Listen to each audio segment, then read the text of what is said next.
The tape measure was the moment I understood. This was not about grief. My grandfather had been dead for 9 days. His fingerprints were still on the workbench. My grandmother's lavender was still alive along the front rail, and my brother was in the yard, phone raised, photographing the dock, the same dock I had rebuilt by hand when I was 14 while he was at summer camp, and he was measuring it. My father stood behind him with his arms crossed, the way he stood at job sites when he was deciding what to tear down first. Neither of them had knocked. The door was mine now, legally on paper, stamped by a county clerk. But nobody in my family had ever quite believed a door of mine was actually mine.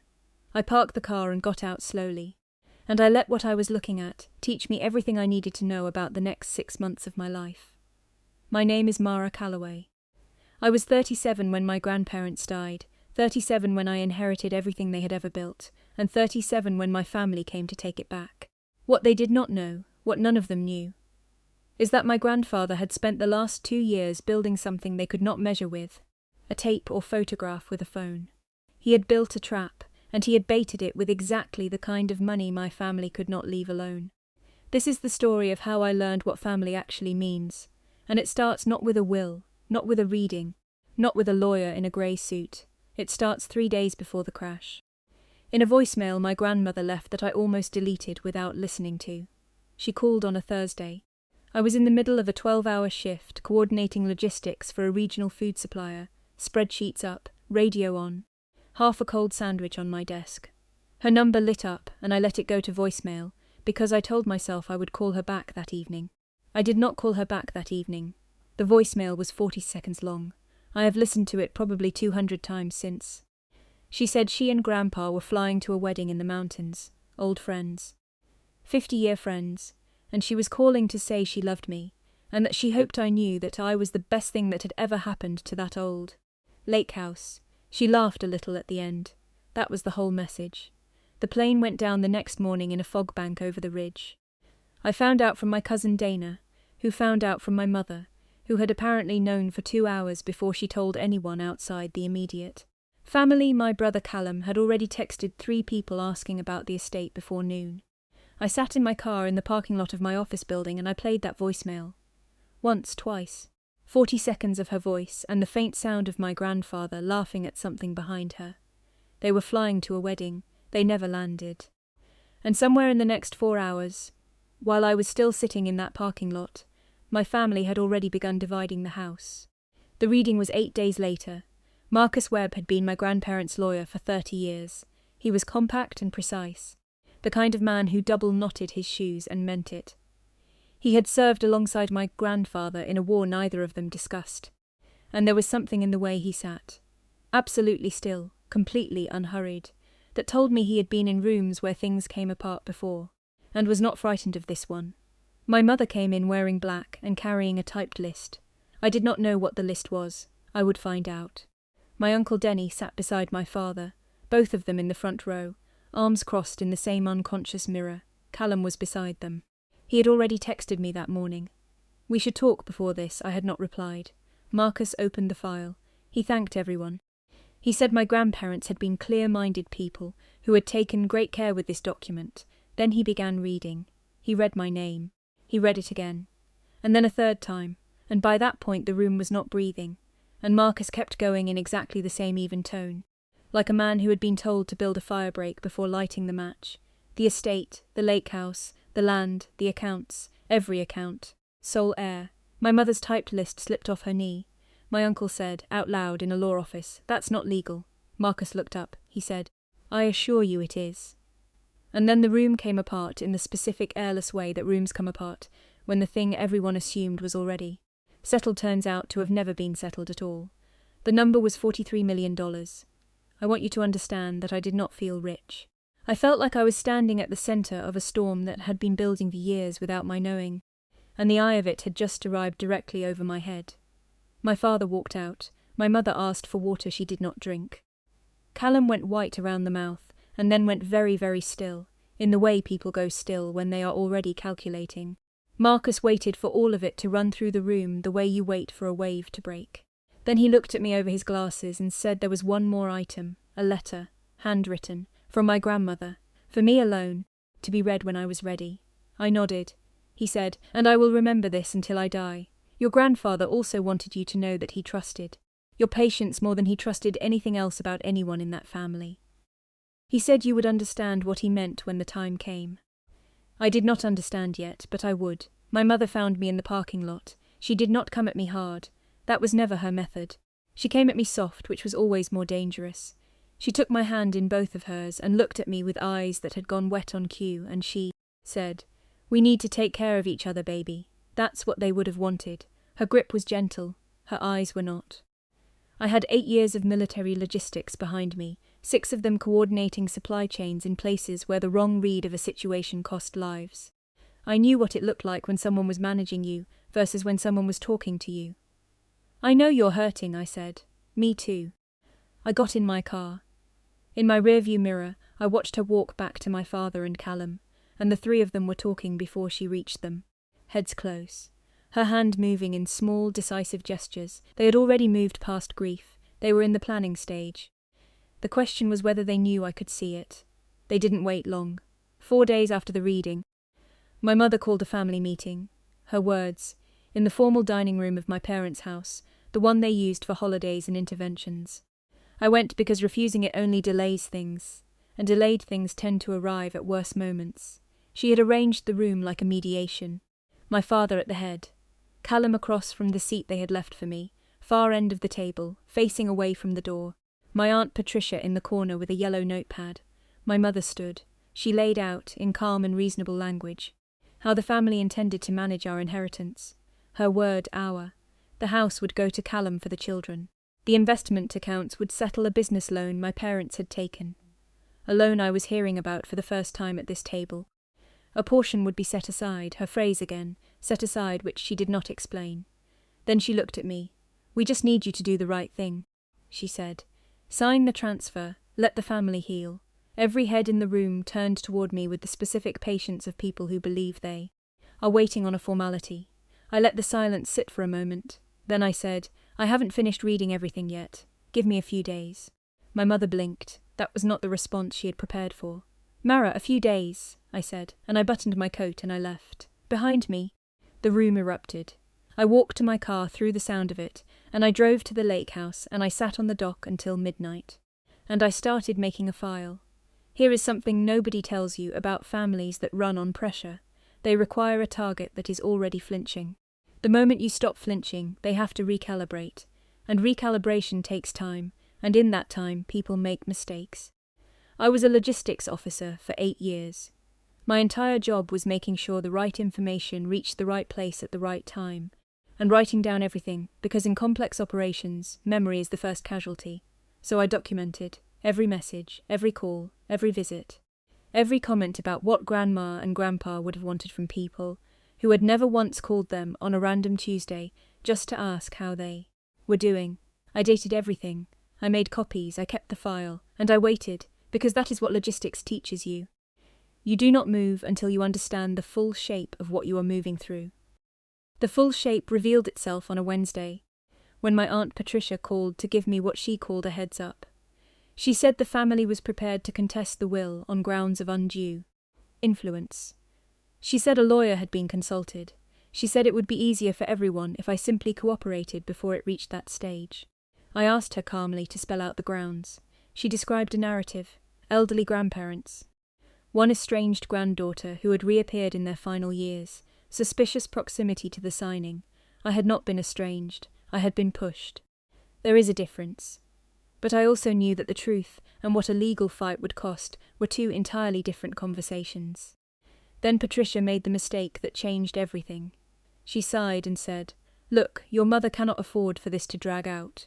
The bank situation," she stopped. "Patricia," I said pleasantly, "thank you for calling."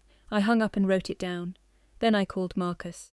Marcus answered on the second ring and listened to all of it. The meeting, the pressure campaign, Patricia's slip, without a word. When I finished, he said, "I've been waiting for this call."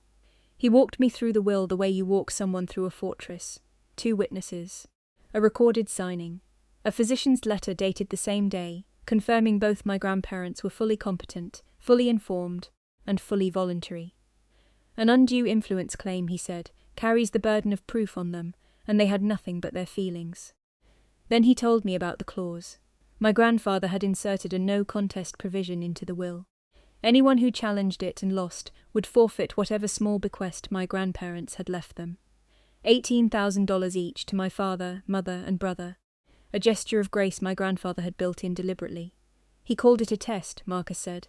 I wrote that down twice. My grandfather, gone now for 3 weeks, had reached forward in time and laid a quiet trap with exactly the kind of money my family could never walk past. He had known them, he had loved them in his way, and he had trusted me to be still enough to let it work. I asked Marcus, "What do I do if they file?" He said, "Nothing dramatic. The wall holds itself. You just have to be patient enough to stand behind it." They filed on a Monday. I got the notice at 8 a.m. I read it at the kitchen counter of the lake house, with my grandmother's lavender coming through the window screen and my grandfather's clock, the twin of the one he'd given me, ticking in the hall. The petition was full of words like isolation, vulnerability, suspicious access. None of them had evidence. All of them had feelings. That afternoon my mother sent a message. "We can stop all of this right now. Just sign it. Do the right thing." I forwarded it to Marcus with a timestamp and said nothing back. Because here is the thing about people who use pressure as a primary language. Silence is the one response they have no script for. Every reply feeds the machine. Every reaction gives them information. Silence gives them nothing. And nothing is unbearable to people who need to feel like they are winning. I wound the clock. I made coffee. I went back to work. And I waited for the morning I had already begun to build. The letter. I had not read it yet. Marcus had given it to me the day of the reading, sealed in an envelope with my name in my grandmother's handwriting. I had carried it from the law office to the car to the house and set it on her nightstand next to the lamp with the green shade, and I had not been able to open it. I was afraid of it, in a way I could not explain except to say that a letter from the dead is the last conversation you will ever have with someone, and once you read it, that conversation is over, and I was not ready for that conversation to be over. I read it on a Thursday night, 3 weeks after the filing, during a rainstorm that knocked out the power for 2 hours.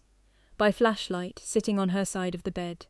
She did not waste time on preamble. She told me she loved me, and then she told me why. Not in the abstract way people say they love you, but in specific, dated, remembered detail. She wrote about the doc. "You were 14 and you did it yourself and you never told a soul. That is the whole story of who you are in one summer." She wrote about the voicemails I left when I was deployed. "You always said you were fine and I always knew you weren't, and the fact that you called anyway. That was love." She wrote about my father's houseguest joke, the one he had told for 20 years at my expense. Raymond wanted to say something. I asked him to let me handle it. I handled it wrong. I am sorry for that. We should have been louder. And then near the bottom, a line I have read so many times the paper has gone soft at that fold. "The house is not a reward. It is a responsibility. We are leaving it to you, because we watched what you did when no one was watching. That is the only measure that ever mattered." I sat there for a long time after, with the rain on the roof and the flashlight dimming, and my grandmother's voice still in my ears. 40 seconds of a voicemail I had almost deleted, now joined by 4 pages that explained exactly why she had called. She had known. She had always known, and now so did I. The ultimatum came 10 days before the climax. My father delivered it by hand, typed, signed.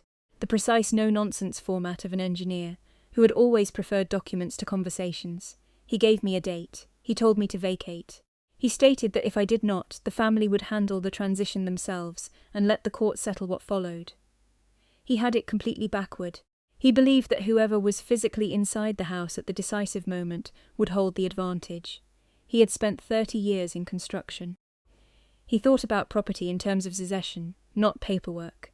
He did not understand that a recorded deed does not care who is sleeping inside. He did not understand that you cannot evict an owner without a court order. And there was no court order. And there was never going to be a court order, because no judge was going to sign one against a documented heir during an active probate, with a signed will and a physician's letter and a video of the signing on file. He had told me exactly when he was coming and exactly what he intended. In logistics, that is called advance notice. And advance notice is how you win. I spent the 3 days before that Sunday doing the unglamorous work that actually decides things. I called Marcus and asked him to be present, not to make a scene, simply to stand on the property as the estate's executor, which was entirely his right. I called the county sheriff's non-emergency line. I told them the plain truth. I was the recorded owner of a property. A family member had delivered a written notice of intent to remove me by force on a specific date, and I wanted a deputy present to keep the peace. The dispatcher took a report. A deputy was assigned. No drama, no confrontation rehearsed in a mirror, just the law, quietly arranged to already be there when my family arrived to break it. I spent Saturday cleaning the house. I wound the clock. I watered what was left of the lavender along the rail. My father had crushed a section of it during the tape measure visit, and I had been coaxing it back for 2 weeks.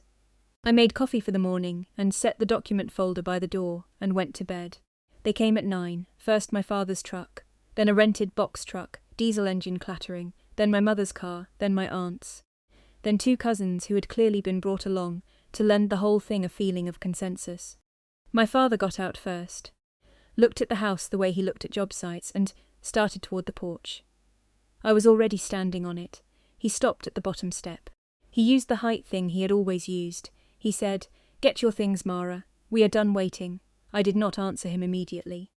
I watched his eyes move past me to the right, where 2 figures had just stepped around the corner of the house. Marcus in his Sunday suit, moving with no particular hurry, and behind him a deputy from the county sheriff's office, thumbs easy in his belt. The yard went still. My father's mouth stayed open on the end of a sentence he never finished. I walked down the porch steps to the grass. I did not rush. I picked up the folder I had set by the door. I said, "This is Marcus Webb, executor of the estate. This is Deputy Hollins." I asked them both to be here. I held the folder out to my father. He did not take it. I held it until the silence made him. "That is the recorded deed in my name. That is the will. That is the physician's letter. That is a video of your parents, clear-eyed and voluntary, signing in Marcus's office while a doctor stood witness."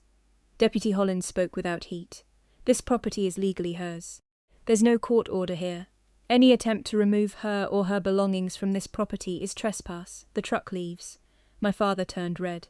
He pointed at Marcus. He pointed at me. He started talking about stolen birthright, about ungrateful children, about what his parents would have wanted. Marcus let him finish. Then Marcus opened his own file, drew out a single page, and held it so my father could see his own signature.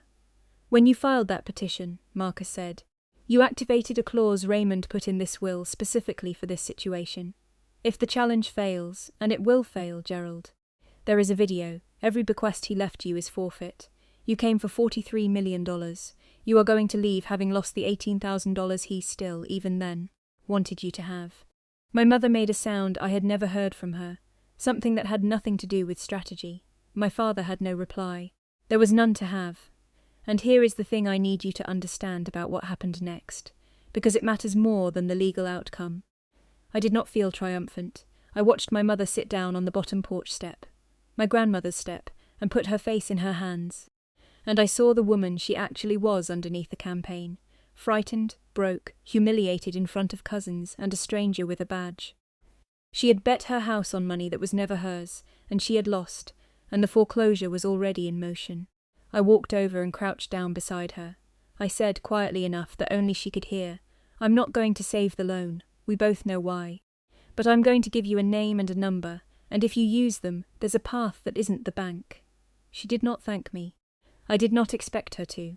But I gave her the name anyway, because mercy and surrender are not the same thing, and I had finally learned the difference. The truck left, the cousins left. My father and Callum left without a word, and I stood in my grandmother's yard with Marcus and Deputy Hollins, and the lavender that was growing back, and the clock ticking through the open window. And I thought about what I had always believed I was waiting for from this family. What I had been waiting for was permission.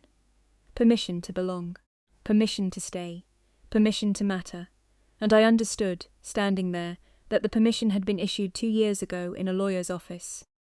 Signed by 2 people who had been watching the whole time, who had kept a record of every Christmas card, and every unreturned call, and every time I smiled through my father's jokes and cleared the dishes without being asked. They had not waited until they were dead to tell me I mattered.